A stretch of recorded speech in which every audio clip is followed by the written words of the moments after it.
medula espinal é um dos componentes do sistema nervoso central.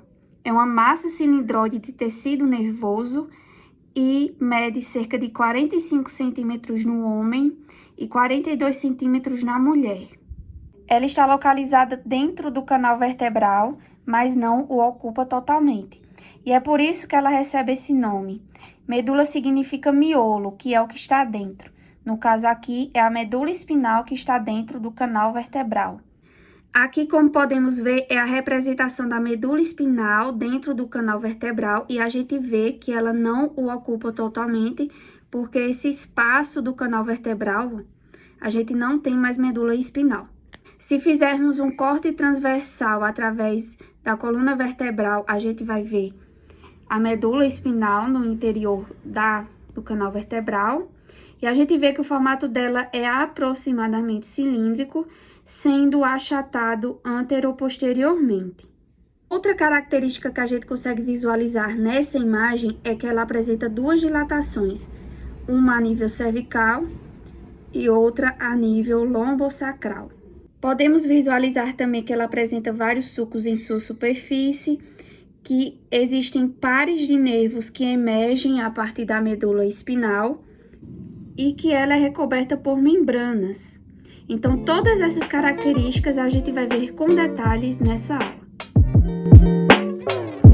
Seus limites são, cranialmente, ao nível do forame magno do occipital, onde ela é continuada pelo bulbo, estrutura do tronco encefálico, e a nível caudal, ela termina em uma estrutura afilada chamada cone medular, a nível da segunda vértebra lombar. Ela não apresenta segmentos na sua superfície, porém ela é segmentada em 31 partes graças às radículas de cada nervo espinal, que fazem essa delimitação da medula. À medida que se aproxima de seu término, a medula vai se afilando, formando o cone medular. E a sua continuação é através de filamentos meníngeos, que é o filamento terminal, que ancora a medula espinal no cóccix. Os nervos espinais são vias de comunicação entre a medula e partes do corpo. E existem 31 pares de nervos, e cada par forma um segmento espinal. Aqui eles foram coloridos de acordo com os segmentos. Então, os nervos cervicais estão aqui na cor verde, os torácicos na cor vermelha, lombares na cor roxa, sacrais azul e o último par coccígeo também na cor azul. Como vocês podem ver, a correspondência entre o número de vértebras é idêntica, com exceção dos cervicais, porque existem 7 vértebras cervicais e 8 pares de nervos cervicais. Porque os nervos cervicais 1, 2, 3, 4, 5, 6 e 7 vão emergir acima da sua vértebra correspondente e o 8º nervo emerge abaixo da sua vértebra correspondente. A partir de C8, todos os outros vão emergir abaixo da vértebra correspondente. Então, é por isso que a gente tem um número maior de nervos cervicais, comparando o número de nervos e número de vértebras nas regiões aqui da coluna. Os nervos espinais são formados por feixes de axônios. Existe um conjunto de feixes de axônios formando um nervo de cada lado. E esses axônios vão ser distribuídos em duas raízes, uma raiz anterior e uma raiz posterior. E os feixes dessas raízes vão ser distribuídos em radículas, que são as estruturas que se conectam na medula espinal e fazem com que ela seja segmentada em 31 partes. Na raiz posterior, a gente tem axônios sensitivos e na raiz anterior, a gente tem axônios motores. Os corpos de neurônios dos axônios presentes na raiz posterior está localizado aqui, ó, no gânglio espinal ou gânglio sensitivo. E os corpos de neurônios dos neurônios motores aqui da raiz anterior vai estar presente nas partes anteriores da medula espinal. Os nervos vão sair do canal vertebral a partir dos forames intervertebrais. de cada lado. Só que o que acontece? A correspondência entre o local onde o nervo sai da medula espinal e o local onde ele atravessa o canal vertebral pelo forame intervertebral vai ser diferente. Nas porções mais altas da medula, a distância que o nervo percorre até encontrar o seu forame intervertebral é curta e forma praticamente um ângulo reto entre a medula e o nervo. Só que conforme a gente vai descendo, a distância percorrida do nervo até encontrar seu forame vai ser maior. Então, ele vai ter que fazer um percurso para baixo até encontrar o seu forame. E nos níveis lombar, sacral e coxígeo, todos esses filamentos aqui nervosos vão fazer esse percurso para baixo e formar essa estrutura que parece um rabo de cavalo.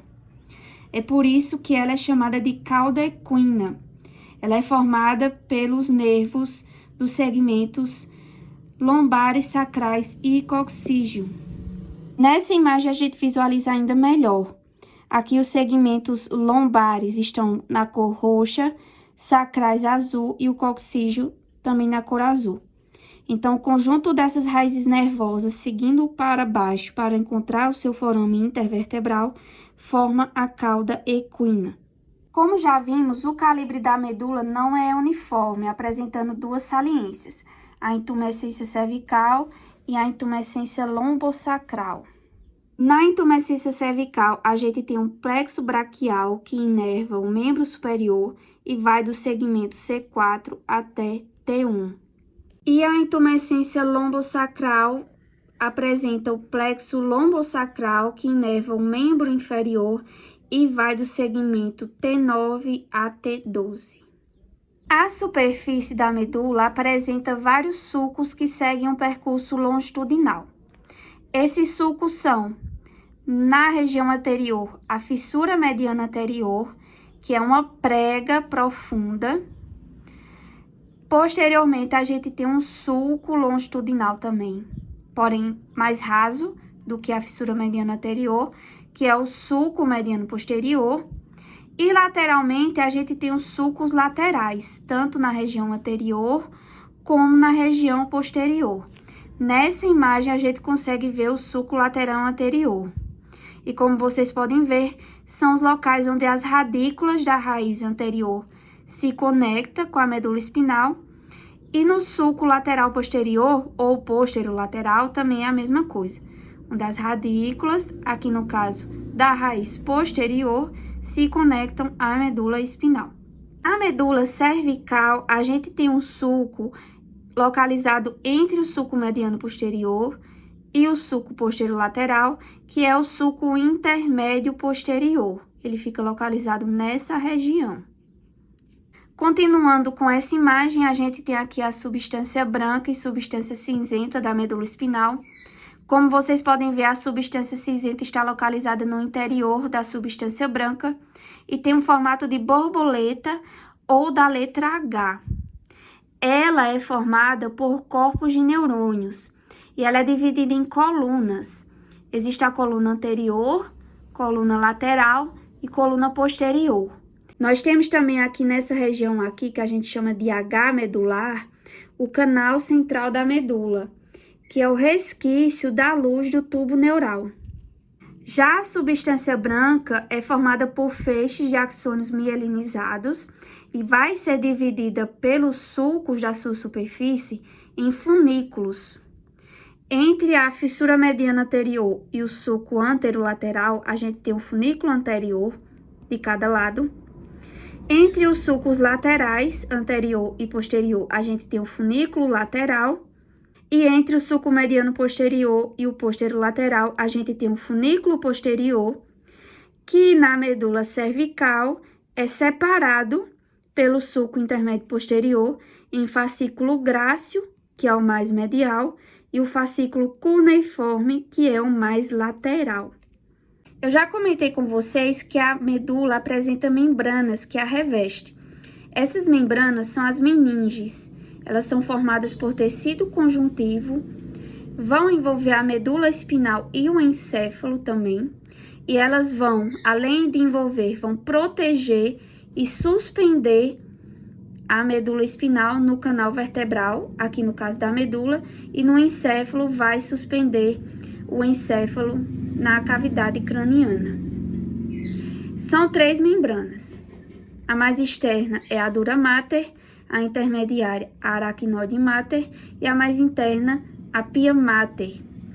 Entre elas a gente tem alguns espaços. Então vamos falar primeiramente da dura mater. A dura mater está representada nessa imagem na cor cinza. Ela é a mais externa, espessa e resistente das membranas. Ela forma um saco que vai desde o forame magno até a segunda vértebra sacral. E o espaço entre a dura mater e os ossos que formam a parte interna do canal vertebral é o espaço extradural. A segunda membrana é a aracnoide mater, que está representada aqui na cor verde. Ela é uma membrana fina e delicada que está localizada na face interna da dura mater, mas não está presa a ela. E o espaço entre a dura mater e a aracnoide mater é o espaço subdural e tem um pouco de líquido intersticial nesse espaço. A última membrana é a pia mater. Ela está associada à superfície externa da medula espinal. E existe um espaço entre a aracnoide e a pia mater, que é o espaço subaracnóide, que contém líquor. A pia mater também emite umas projeções laterais, que são os ligamentos denticulados. Esses ligamentos denticulados, um de cada lado, vai se prender à aracnoide e à superfície interna da dura mater e vai prender a medula aqui dentro do canal vertebral.